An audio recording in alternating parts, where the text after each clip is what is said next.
या अली मदद बेंच गया मैं नहीं चलता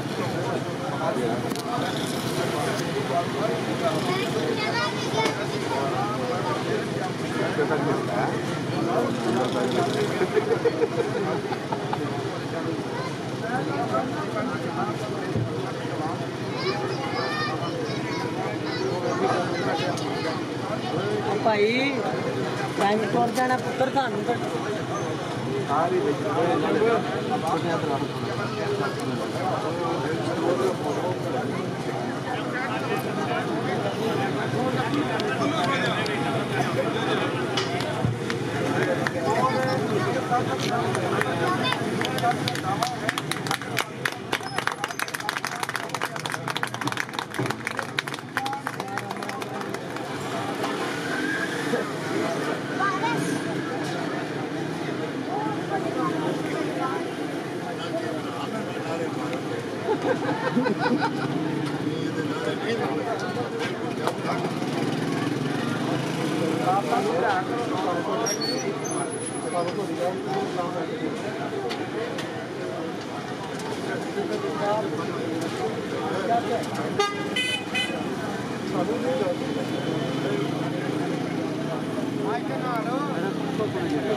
चलेगा बड़ी तेज और बिजली सस्ती होगी इंशाअल्लाह ताला गरीब लोगों का इंसाफ मिलेगा लोगों को मेरे हल्का इंतहा की अल्लाह ताला की तरफ से 4-5 सालों में एक टीचर नहीं बनती हुआ एक डॉक्टर नहीं बनती हुआ जैसे ना फोटो आने दे पीछे ऐसे ना निकल बस ठीक है यार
माइक फिलहाल को रखा